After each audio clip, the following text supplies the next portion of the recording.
Guidonia Airfield, outside Rome, June 1943. The Mediterranean sun beat down on the concrete apron as engineer Capo Filippo Zappata walked slowly around the aircraft under armed guard. Sweat ran from beneath his cap, not from exertion, but from unease. The machine before him did not belong in Italy. It did not belong anywhere in Axis hands. Yet there it sat, intact, silent, and profoundly unsettling. The Lockheed P-38G Lightning rested on its tricycle landing gear, twin tail booms stretching rearward like the prongs of some mechanical trident. Its aluminum skin reflected the harsh light cleanly, unmarred except for superficial scratches from its forced landing in Sardinia 3 days earlier. Both Allison engines were still warm when it had been secured. A simple navigation error had delivered one of America's most advanced fighters into Italian custody without a shot being fired. Zappata stopped near the left boom and looked up at the cockpit canopy. He had seen many captured aircraft in his career: British Spitfires, Soviet Yaks, even German Messerschmitts examined through technical exchanges. He believed he understood the limits of contemporary aviation. That belief began dissolving the moment he stood before the Lightning. The Italian pilots who had first seen the aircraft had laughed. Its proportions violated every aesthetic instinct drilled into Italian aeronautical culture. Where Italian fighters were slender and sculpted, the American machine appeared bulky, angular, unapologetically functional. 2 engines where one should suffice, a central nacelle flanked by twin booms instead of a clean fuselage line. The nickname came quickly: Il Diavolo a due code, the twin-tailed devil. The name was spoken with mockery, not fear. Zappata did not laugh. He believed in numbers. Numbers did not care about elegance. He was the Regia Aeronautica's senior propulsion engineer, a man with 15 years of experience designing and evaluating engines for Fiat, Alfa Romeo, and Isotta Fraschini. He had spent his professional life calculating margins, tolerances, heat loads, and power curves. He understood what could be built, what could be improved, and what lay beyond reach. As he circled the P-38, he sensed that he was about to encounter something that did not merely exceed Italian capability, but rendered comparison meaningless. His team approached with toolboxes and measuring instruments, speaking little. The Lightning's presence alone suggested an industrial reality Italy could barely imagine. This aircraft had crossed oceans to fight. It had been built in numbers large enough that losing one did not trigger panic. That fact alone hinted at imbalance. But what waited beneath the engine cowlings would turn unease into certainty. Italian aviation in 1943 was defined by compromise. Designers produced remarkable performance from minimal resources. Weight was shaved wherever possible. Armor was limited. Systems were simplified. Engines were pushed to their limits not because it was ideal, but because it was necessary. Every design choice reflected scarcity. The P-38 represented the opposite philosophy. Zappata knew its specifications by reputation: twin Allison V1710 engines, turbo-superchargers, counter-rotating propellers, tricycle landing gear. On paper, it looked excessive, wasteful, typical American over-engineering. But reputation was not evidence. Measurement was. They began with external dimensions: wingspan, 52 feet, length, 37 feet. Reasonable figures individually. But when Zappata and his assistants began estimating structural mass, fuel volume, and systems weight, the totals climbed rapidly. Fully loaded, the Lightning approached 18,000 pounds, nearly twice the mass of Italy's frontline fighters. Giorgio Mancini, one of Zappata's younger engineers, stared at his notebook. How does something this heavy even fly? Zappata did not answer immediately. He already suspected the answer would be uncomfortable. The real examination began when the engine cowlings were opened. The left boom came first. Panels swung outward, revealing the Allison V1710-49. 12 cylinders arranged in a liquid-cooled V configuration. The engine was massive by Italian standards, but size alone was not what silenced the team. It was the integration. Every line, every fitting, every bracket reflected a manufacturing precision that Italian factories, struggling with material shortages and intermittent bombing, could no longer sustain. Machining marks were uniform. Fasteners were standardized. Components fit with a confidence that suggested consistency across thousands of identical engines. Then Zappata saw the turbocharger. Mounted aft and below the engine, fed by a network of exhaust ducting woven through the boom, the unit dominated the compartment. Zappata had read about turbo-superchargers. The concept was well known. Using exhaust gases to drive a turbine that compressed intake air, preserving power at altitude. German engineers had experimented with it. Italian engineers had drawn plans. None had successfully fielded it in a frontline fighter. The Americans had installed one on each engine. Zappata crouched closer, examining the turbine housing. The metallurgy was immediately apparent. The turbine wheel was a precision-forged component designed to spin at over 21,000 revolutions per minute, while exposed to exhaust temperatures exceeding 700 degrees Celsius. Mancini ran a finger carefully along the blade edge. "What alloy is this?" Zappata shook his head. "Something proprietary. Nickel-based, perhaps. Whatever it is, we don't have it. And even if we did, we lack the casting precision to shape it." The implications settled heavily. Each Allison engine, with turbocharger engaged, produced approximately 1,125 horsepower in war emergency power. Combined output exceeded 2,200 horsepower. Italy's most advanced fighter engine, the Daimler-Benz DB605, built under license for the Machi C205V, produced roughly 1,475 horsepower. One P-38 carried nearly twice that power. Zappata began writing, not copying specifications, but calculating processes. Cylinder machining, crankshaft forging, bearing tolerances, reduction gearing, supercharger stages, intercooler plumbing, oil cooling, coolant flow. Every subsystem implied tooling, materials, quality control, and labor hours Italy did not possess.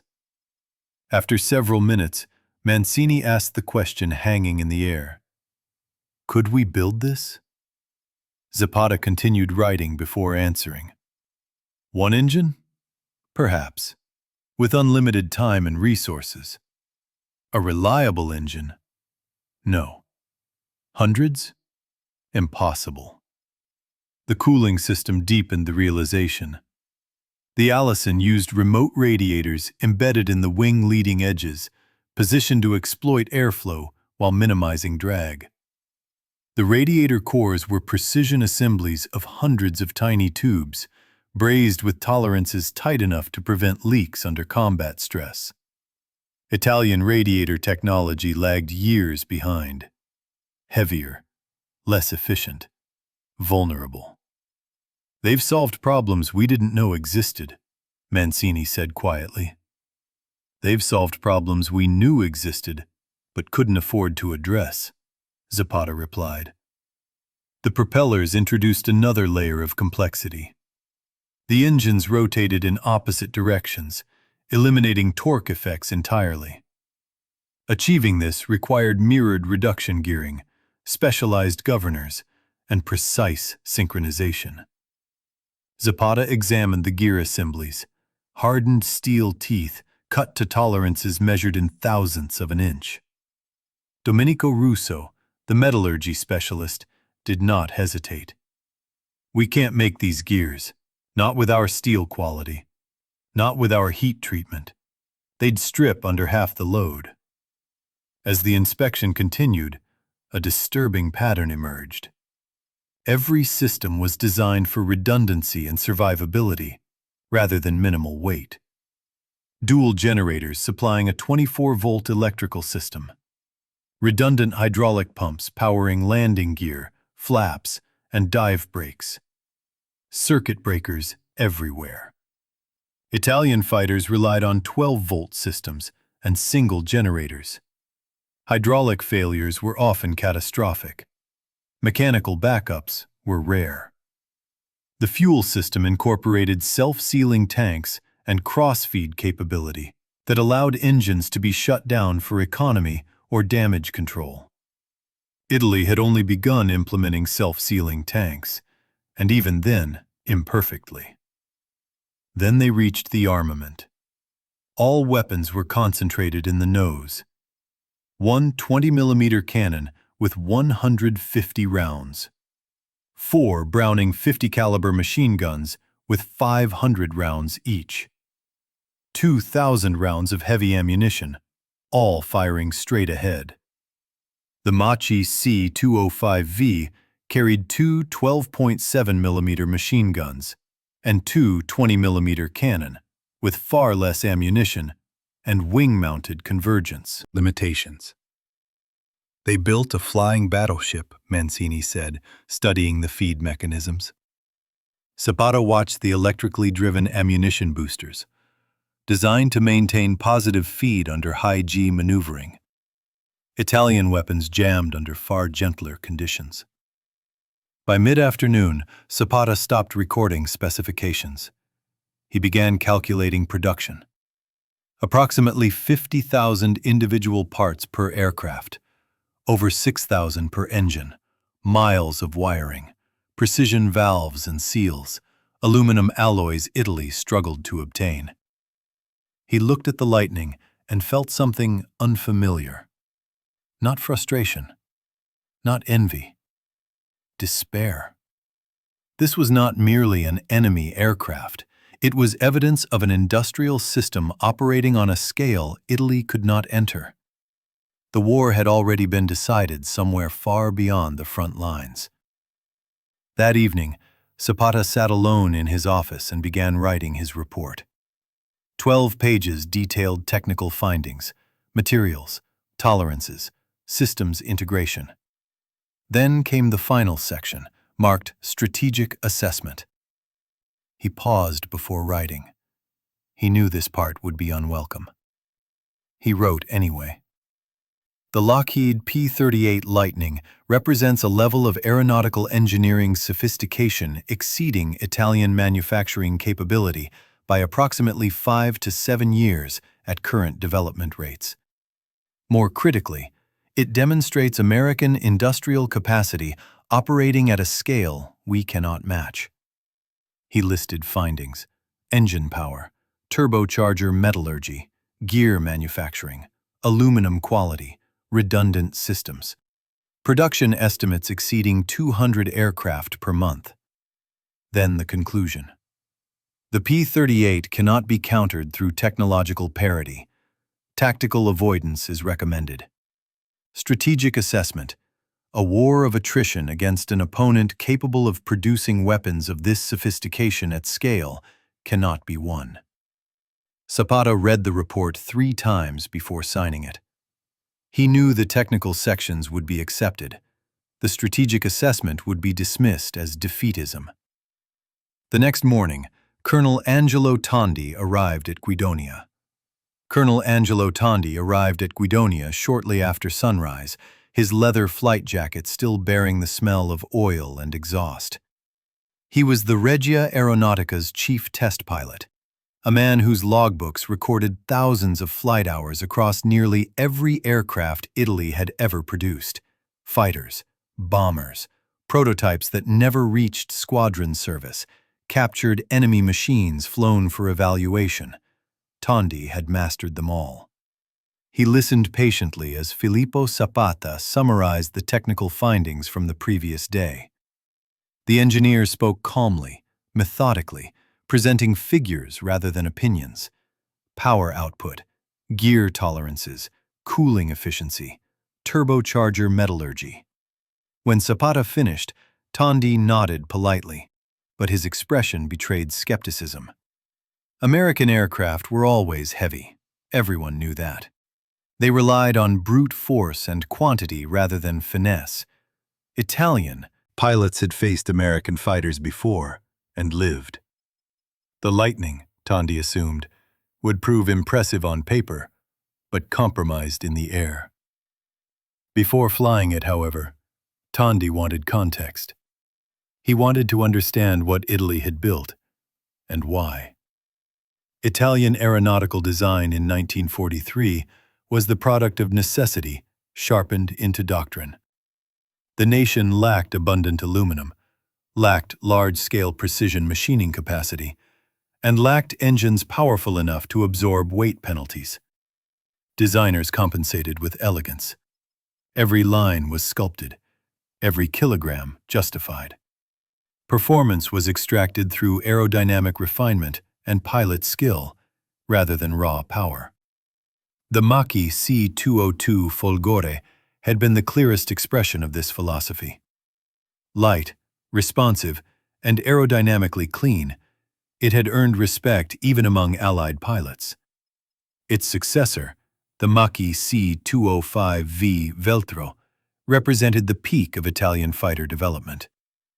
Powered by the license-built Daimler-Benz DB605, it offered improved firepower and higher performance, particularly at medium altitude. The Fiat G55 Centauro pushed even further, adding heavier armament and structural strength. On paper, these aircraft compared favorably with contemporary Allied fighters. In isolated engagements, flown by experienced pilots, they could be deadly. Italian doctrine emphasized this reality. Victory would come from skill, maneuverability, and tactical intelligence. Industrial limitations could be overcome by human excellence. Zappata had believed this once.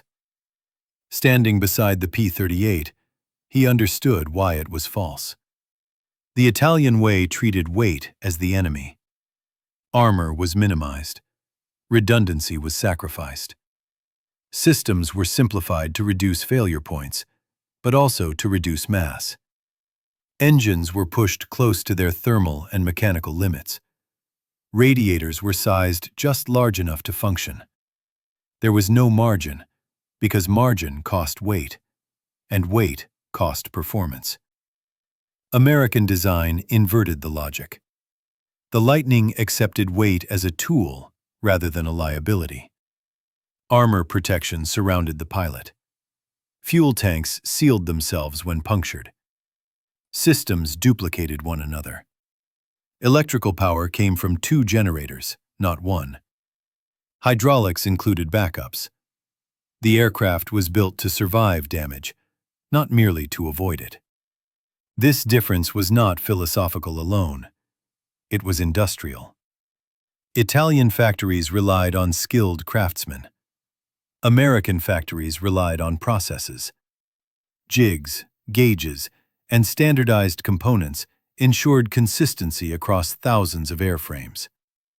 Where Italian engineers adjusted each aircraft individually, American engineers designed systems that could be assembled by workers who had never seen an airplane before the war.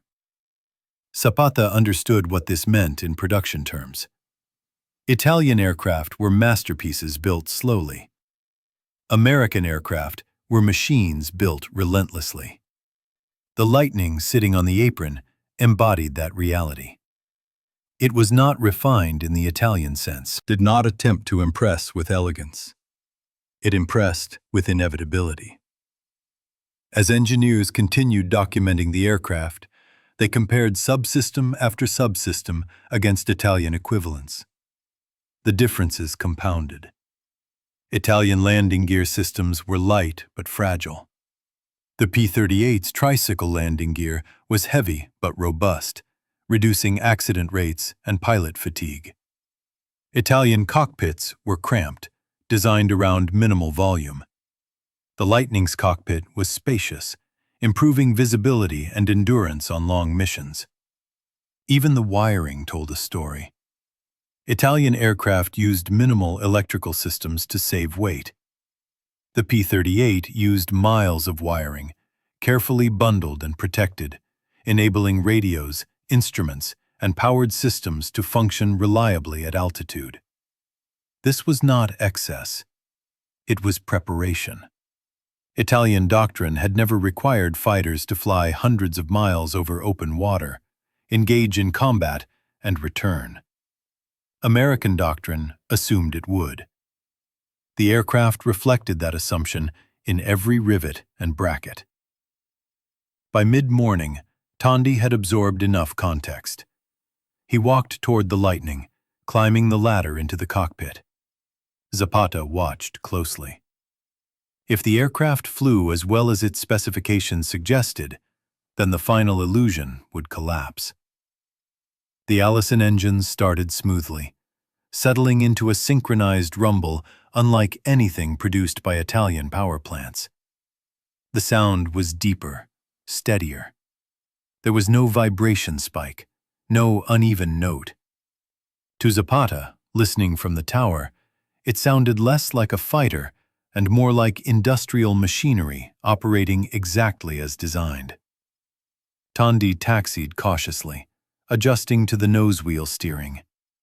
Italian fighters pivoted around tail wheels, demanding constant attention.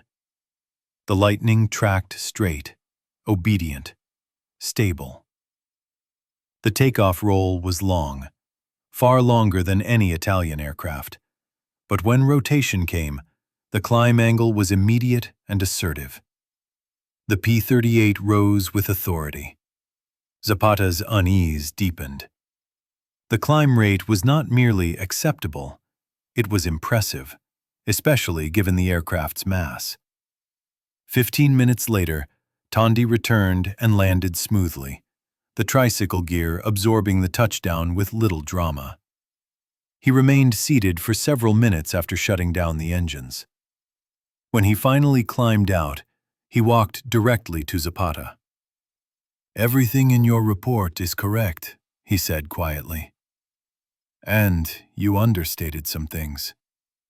Zappata did not reply. "At altitude," Tondi continued, "this aircraft is untouchable. At 25,000 feet, it was still accelerating. The climb rate exceeds anything I've flown. The controls are heavy but precise. Visibility is excellent. And the firepower." He paused. "I fired a test burst. It was like unleashing thunder." He described the experience clinically. All weapons firing from the nose. No convergence issues. No dispersion. Point the aircraft, pull the trigger, and everything ahead ceased to exist. Zappata asked the question that mattered. "Can we counter it?" Tondi hesitated before answering. "Not with anything we have. Not with anything under development. The C-205V is excellent at medium altitude. The G-55 has good armament, but neither can operate where modern air combat is moving. High altitude, high speed, sustained engagement." "And production?" Zappata asked. Tondi exhaled. "If they're building these in the numbers intelligence suggests, then this war is already decided." The Italian way had produced beautiful machines and brave pilots. It had not produced margin. It had not produced scale. And standing on the Guidonia apron, both men understood that courage and skill could not bridge a gap measured in factories and furnaces. Over the following weeks, Italian engineers would test the Lightning exhaustively. They would fly it against Italian fighters, They would measure climb curves, dive speeds, and ceiling. Every result would confirm what Zappata already knew. The Lightning was not simply better. It existed in a category Italian industry could not enter.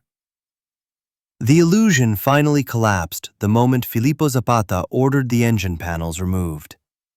Until then, the P-38 Lightning had been an argument. A disturbing one, certainly, but still abstract.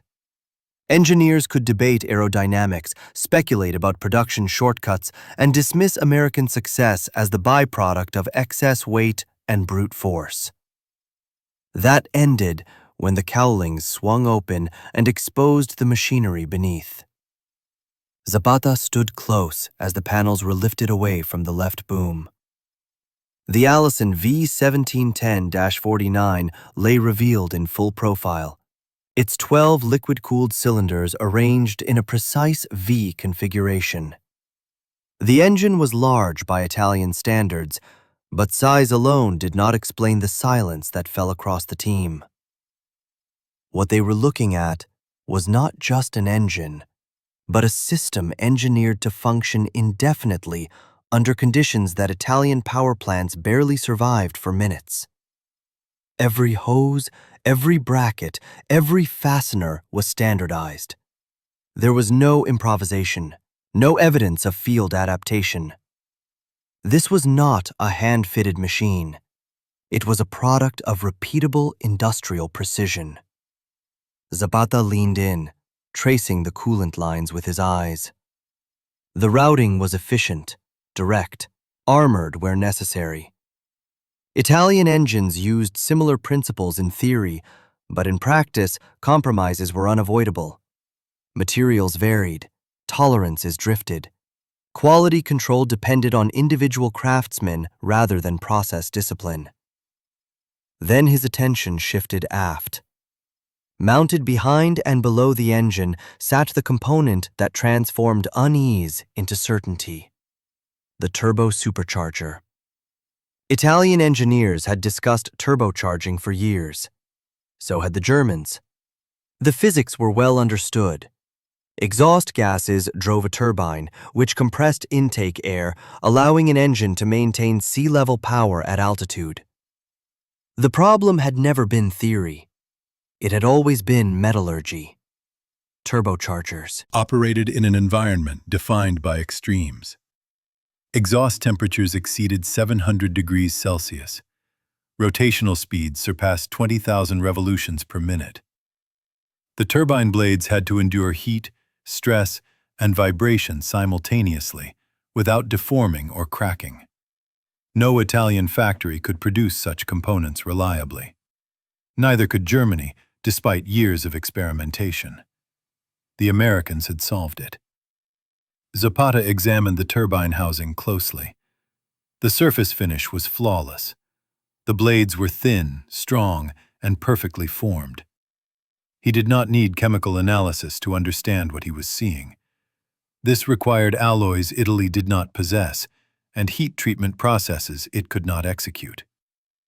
Giorgio Mancini spoke first. "What alloy is that?" Zappata did not answer immediately. He was already calculating failure modes. "It doesn't matter," he said finally. "We don't have it. And even if we did, we couldn't shape it to this tolerance." The turbocharger was not an isolated innovation. It was integrated seamlessly into the engine's operation. Exhaust ducting ran through the tail boom in carefully insulated channels. Intercoolers reduced intake temperatures before air entered the supercharger. Oil cooling systems managed heat loads with margins Italian designers could only envy. Each Allison engine produced approximately 1,125 horsepower at war emergency power. With two engines, the Lightning delivered more than 2,200 horsepower, nearly twice the output of Italy's best single-engine fighters. Zappata began writing again, this time filling pages with calculations rather than descriptions. Displacement, 1,710 cubic inches. Crankshaft stress loads at 3,000 RPM. Bearing surface area. cooling capacity, gear reduction ratios. He was no longer evaluating an enemy aircraft. He was measuring the gap between what existed and what could be built. After several minutes, Mancini asked the question they both feared. Could we build this engine? Zappata continued writing. One, he said eventually. Perhaps. With unlimited time, perfect materials, and our best machinists. And in quantity? Zappata stopped writing. No, not reliably, not at scale. The cooling system alone demonstrated the impossibility. The Allison used remote radiators embedded in the wing leading edges, exploiting pressure differentials to maximize heat transfer while minimizing drag. The radiator cores consisted of hundreds of fine tubes, brazed with uniform joints that resisted vibration and combat damage. Italian radiators were heavier, less efficient, and far more vulnerable. Attempts to increase cooling capacity usually resulted in drag payments that erased performance gains. The Americans had avoided this trade-off entirely through superior manufacturing. They solved problems we didn't know existed, Mancini said quietly. Zappata shook his head. They solved problems we knew existed, but couldn't afford to solve. Next came the propeller reduction gearing. The Allison engines turned at approximately 3,000 revolutions per minute. The propellers operated at less than half that speed. Translating power without vibration, backlash, or failure required gear assemblies of extraordinary precision. Worse still, the Lightning's engines rotated in opposite directions. The gearboxes were mirror images, each transmitting over 1,000 horsepower continuously. Domenico Russo examined the gears and did not hesitate. We cannot make these, he said flatly. Not with our steel, not with our heat treatment. They would strip under half the load. This was the moment Zappata understood that the P-38 was not simply advanced, it was industrially alien. Italian engineering extracted performance by narrowing margins. American engineering expanded margins and overwhelmed problems with power, materials, and redundancy. The Lightning accepted weight penalties because its engines could absorb them. Italian fighters could not. As Zappata moved from system to system, the pattern repeated. Dual electrical generators feeding a 24-volt system. Redundant hydraulic pumps. Armored coolant lines. Self-sealing fuel tanks integrated into a complex cross-feed system that allowed engines to be shut down or isolated in flight. Italian aircraft used 12-volt systems with single generators. Hydraulic failures often meant loss of the aircraft. Fuel leaks were frequently fatal. These were not design flaws born of ignorance. They were compromises forced by scarcity. Then came the armament. All weapons were mounted in the nose. One Hispano 20mm cannon with 150 rounds. 4 Browning M2 50-caliber machine guns with 500 rounds each. 2,000 rounds of heavy ammunition, electrically boosted and positively fed. Italian fighters carried far less ammunition, often with wing-mounted guns requiring convergence. Firepower peaked at a specific distance and fell off rapidly outside it. The P-38 had no such limitation. Wherever the pilot aimed, the fire went. They built a flying fortress, Mancini murmured. Zappata did not disagree. By late afternoon, he stopped cataloging components. He began calculating production. Approximately 50,000 parts per aircraft, over 6,000 per engine. Miles of wiring. Precision valves, seals, and fittings. Aluminum alloys Italy could barely source due to blockade and bombing. He looked at the Lightning, and felt something he had never experienced as an engineer. Defeat. Not tactical defeat, not even technological defeat. Industrial defeat.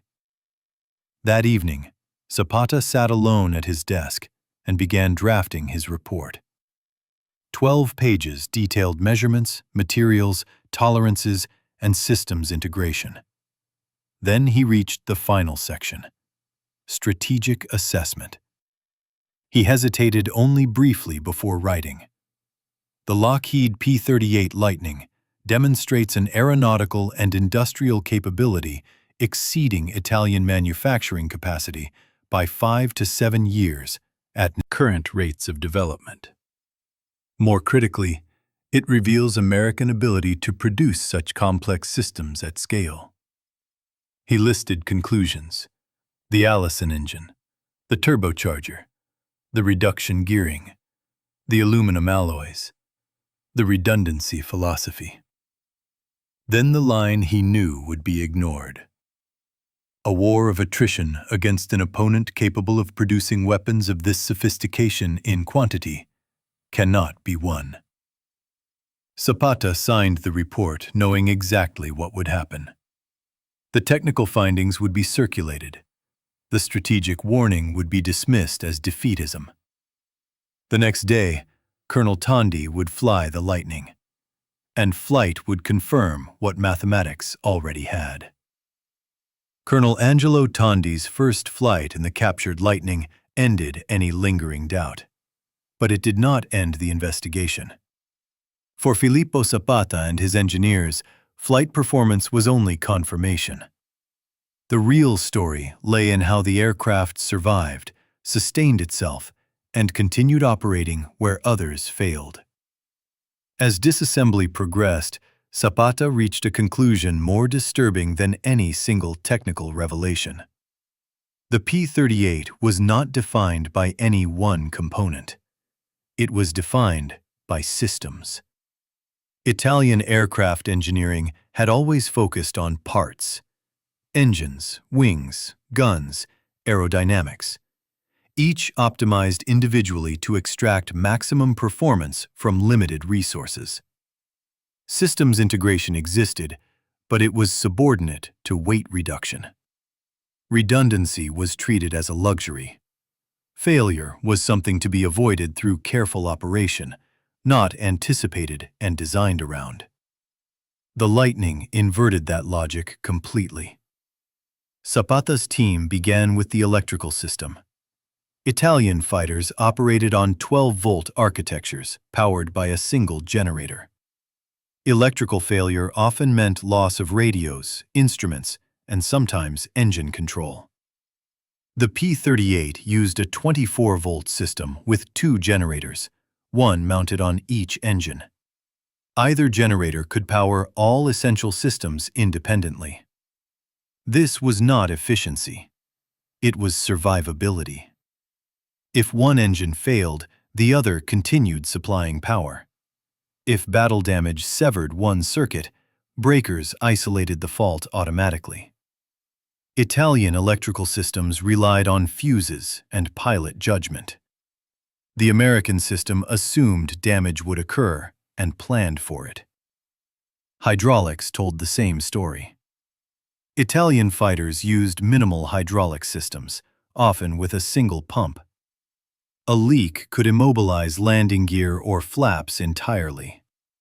The P-38 incorporated redundant pumps, separate circuits, and armored hydraulic lines routed away from vulnerable areas. Even partial system failure rarely resulted in total loss of function.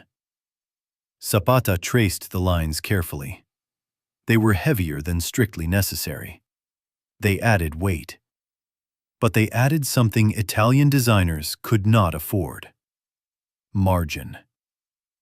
The fuel system revealed an even deeper philosophical divide. Italian aircraft only began introducing self-sealing fuel tanks late in the war, and even then, inconsistently. The Lightning's tanks were fully self-sealing, protected by armor, and connected through a complex cross-feed system. Pilots could isolate damaged tanks, transfer fuel between engines, or shut down an engine entirely for economy during long-range cruise. Italian fighters were designed to fight near their bases. The P-38 was designed to operate hundreds of miles from safety. Zappata examined the plumbing and realized the implications immediately. This system required pumps, valves, seals, and quality control that Italian suppliers could not reliably deliver. It required engineers who assumed fuel leaks would happen and planned accordingly. Then there was the armament integration. Italian fighters mounted weapons wherever space allowed. Wing-mounted guns required careful harmonization. Firepower peaked at a specific convergence distance and diminished rapidly outside it.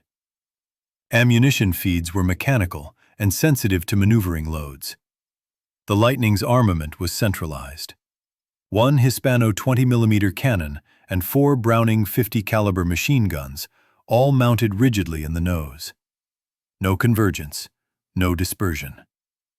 The ammunition feeds were electrically boosted, ensuring positive feed even under high G loads. Each P-38 carried approximately 2,000 rounds of heavy machine gun ammunition and 150 cannon rounds. Italian fighters carried a fraction of that. They designed it to kill quickly, one engineer noted, not to maneuver. Zappata corrected him. They designed it to kill reliably. Reliability was everywhere. The landing gear was heavier than necessary, but robust. The tricycle configuration reduced ground accidents and pilot fatigue. Italian fighters with tailwheel gear demanded constant attention during takeoff and landing. Accidents were common. The Lightning's design assumed pilots would be exhausted after long missions and removed opportunities for error. The cockpit reinforced the same philosophy. Spacious by Italian standards, instruments clearly arranged, controls heavy but predictable.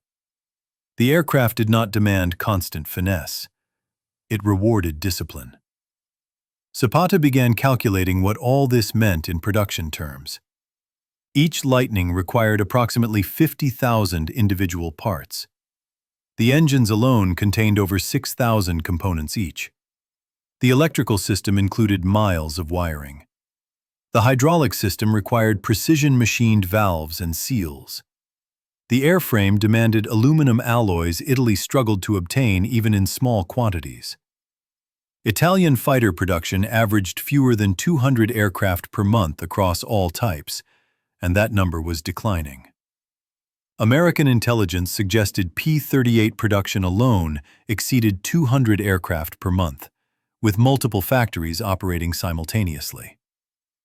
This was not simply superior engineering. It was engineering enabled by scale. That evening, Zappata added to his report.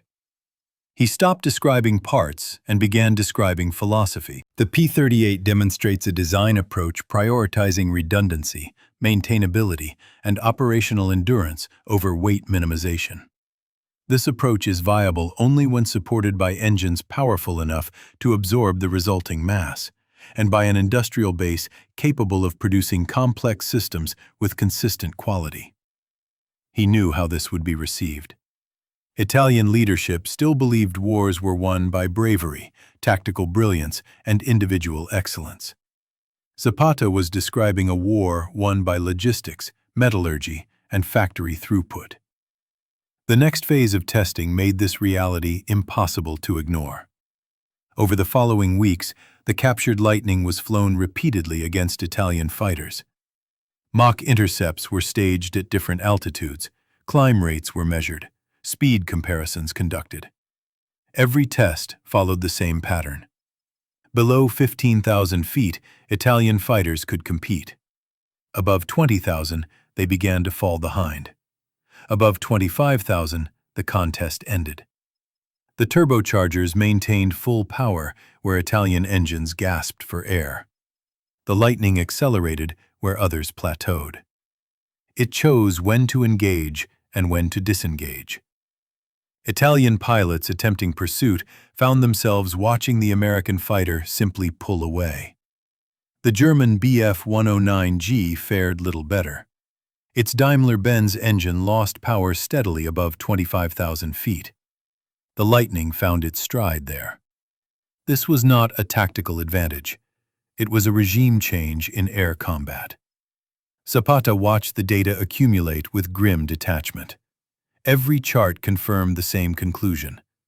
Italian fighters were optimized for a battlefield that no longer existed. The war had moved upward and outward, into altitudes and ranges Italy could not reach. The Lightning was not invincible, but it was unreachable.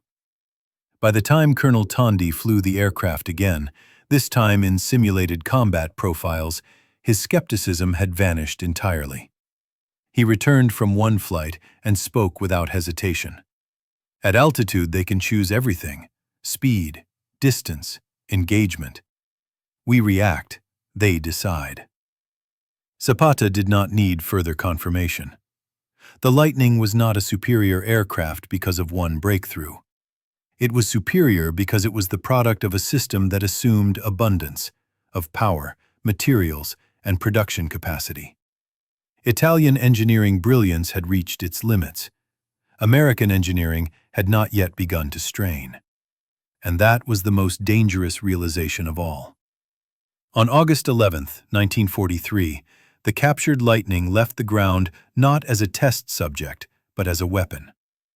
By then, Colonel Angelo Tondi knew the aircraft intimately. He had logged multiple evaluation flights, pushed it through climb profiles, stall tests, high-altitude acceleration runs, and mock engagements against Italy's best fighters. Every flight reinforced the same conclusion. The P-38 did not merely outperform Italian aircraft. It operated in a different envelope of air combat entirely. That morning, intelligence reported a formation of American B-24 Liberators returning from a bombing mission over southern Italy. Stragglers were expected. The opportunity was rare. Command authorized a single intercept attempt. For propaganda value alone, the prospect was irresistible. Tondi took off from Guidonia in the Lightning, its silhouette instantly recognizable to Italian ground crews who had watched it sit idle for weeks. The irony was not lost on Zappata as he observed from the operations building. An American fighter, powered by American engines, climbing to intercept American bombers over Italian soil. The Allison engines performed exactly as they always had: smooth, predictable, relentless. As Tondi climbed past 20,000 feet, the aircraft showed no sign of strain. Manifold pressure held steady. Cylinder head temperatures remained stable. Where Italian fighters began to feel thin air as a physical resistance, the Lightning seemed indifferent to altitude. Tondi approached the bomber formation from below and behind, using the P-38's familiar outline to delay recognition. The Liberator's gunners hesitated, momentarily unsure whether the approaching aircraft was friendly. When Tondi opened fire, the hesitation proved fatal. The Lightning's nose-mounted armament unleashed a concentrated stream of fire. One 20mm cannon and 4 50-caliber machine guns struck the bomber in a single, tightly grouped pattern. There was no convergence delay, no dispersion. The effect was immediate. Structural damage spread across the fuselage and wing root. The B-24 began to lose altitude, trailing smoke. Tondi claimed the kill, possibly a Liberator identified later as Bonnie Sue or Lady Evelyn, depending on conflicting Allied loss records. The exact identity mattered little. One bomber destroyed by a single fighter was a tactical footnote. Strategically, it changed nothing. Tondi returned to Guidonia and shut down the engines. He sat in the cockpit longer than usual before climbing down. When he reached Zappata, there was no triumph in his expression. "It works exactly as you said," he reported. "Better, in fact." He described the intercept clinically: the ease with which the Lightning closed distance, the stability of the firing platform, the destructive concentration of firepower. He also described the limits. Without spare parts, without maintenance manuals, without logistics, this aircraft will not remain airworthy for long, he said. We can fly it. We cannot sustain it. He was correct. Within days, the Lightning was grounded. Minor issues that American units would have resolved routinely became insurmountable obstacles. Specialized seals, electrical components, turbocharger parts. There were no replacements, no supply chain, no trained maintenance crews. The aircraft became what Italian engineers grimly called a regina del hangar, a hangar queen. It would never fly operationally again. For Zappata, the combat intercept confirmed what numbers already had. The Lightning was not merely powerful. It was effective because it belonged to a system that supported it. Aircraft, engines, spare parts, trained mechanics, fuel, and logistics formed a continuous chain. Break any link, and even the most advanced machine became useless. American air power did not depend on individual machines. It depended on the ability to replace, repair, and deploy them endlessly. Italian air power did not possess that luxury. Over the following weeks, engineers continued disassembling the Lightning in greater detail. Components were removed for metallurgical analysis. Manufacturing techniques were documented. Tolerances were measured. Each examination reinforced the same conclusion recorded in Zappata's report. The build quality was extraordinary. Welds were uniform and precise. Machining marks were consistent across components. There was no evidence of rushed production or material substitution. Parts appeared overbuilt, designed with safety margins Italian engineers would never authorize because they could not afford the weight or materials. One engineer wrote in his notes, "Every component assumes failure elsewhere. The aircraft is designed to continue flying even when damaged." Italian aircraft were designed on the opposite assumption. Nothing could fail. The difference was philosophical, but its origin was economic. The Lightning's structural members were heavier than strictly necessary, but they provided durability. The electrical system included more breakers, more wiring, more redundancy than Italian doctrine allowed. Hydraulic lines were armored, routed away from vulnerable areas.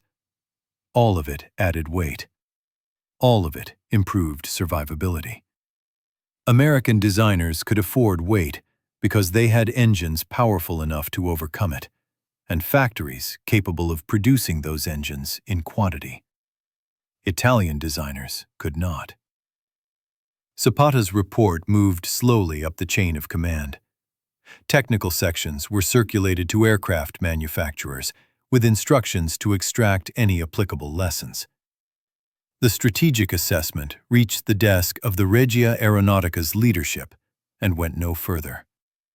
There was nothing to be done.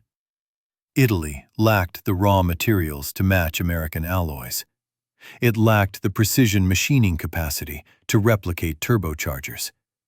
It lacked the fuel to train pilots at the hours required for sustained high-altitude combat. And it lacked the time to close a gap that widened every month. By September 1943, Italy surrendered. The captured Lightning fell briefly into German hands before being destroyed to prevent recapture. Its physical presence vanished, but its implications remained. For Filippo Zappata, the Lightning had answered a question Italian leadership refused to ask. Not whether Italy could build a better fighter, but whether Italy could fight a nation whose industry could build thousands of fighters better than Italy's best, and replace them faster than they could be destroyed. The answer had been written the moment the engine cowlings were opened. The captured Lightning never returned to combat, but it did not need to. Its purpose had already been fulfilled.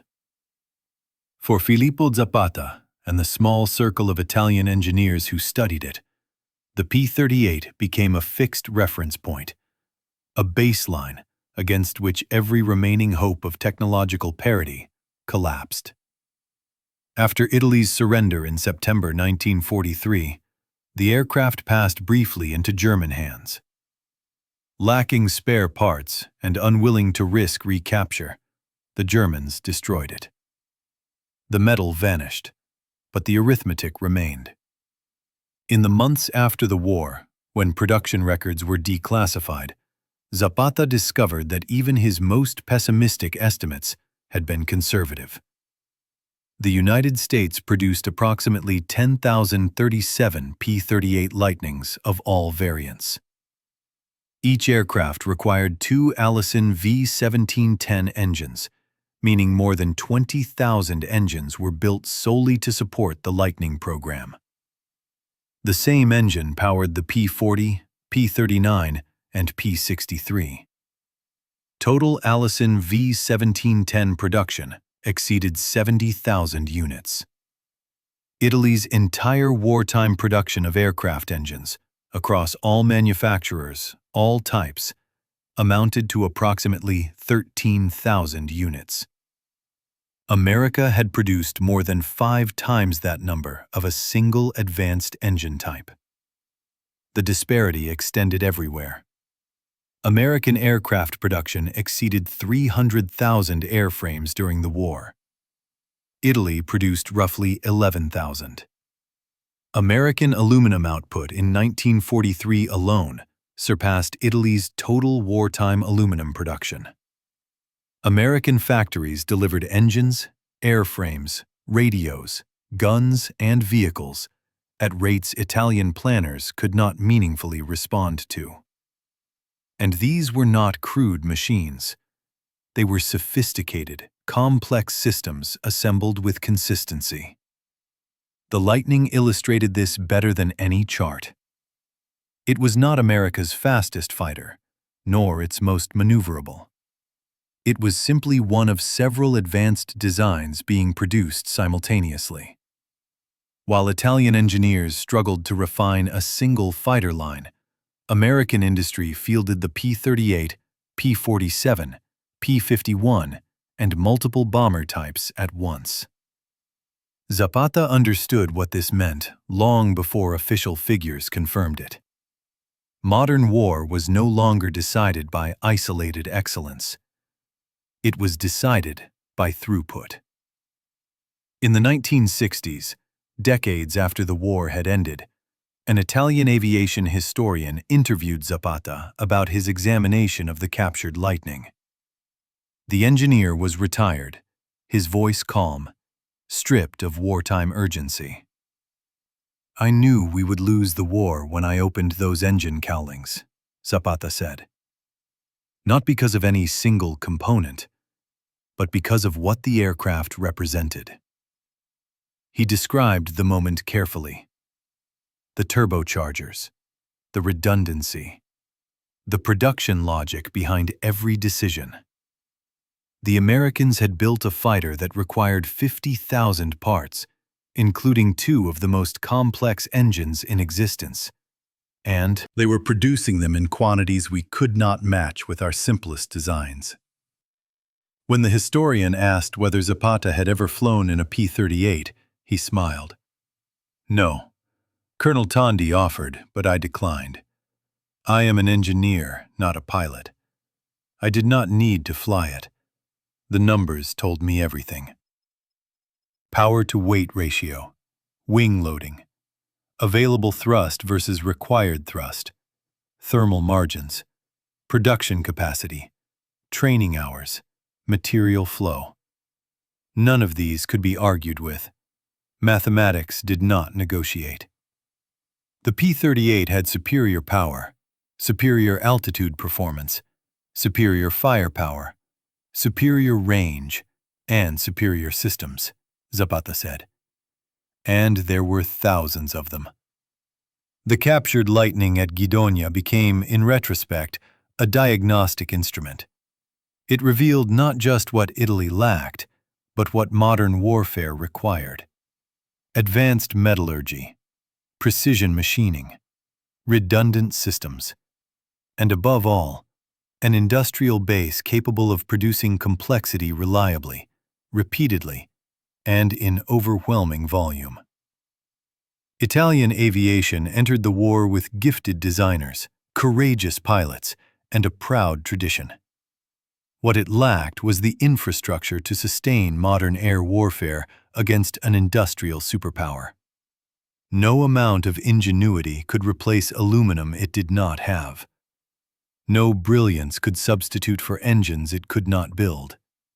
No courage could compensate for factories that did not exist. The Lightning was proof. It showed that the war would not be decided by who flew better in a single engagement, but by who could replace losses faster than the enemy could inflict them. It showed that weight, once considered the enemy of performance, could become an asset when backed by sufficient power and materials. It showed that redundancy, once dismissed as waste, became survival when combat damage was inevitable. For the Italian engineers who examined it, the P-38 marked the moment when optimism gave way to inevitability. The war was already lost, even as aircraft continued to take off and pilots continued to fight. Factories had decided the outcome. The Lightning sat on the Guidonia tarmac for only a few months, but in that time, it delivered a message more decisive than any bombing raid. America was not merely ahead. It was operating on a scale that rendered resistance mathematically futile. Filippo Zappata had seen that truth in June 1943, written it down, and signed his name beneath it. No one could change it. The numbers would do the rest.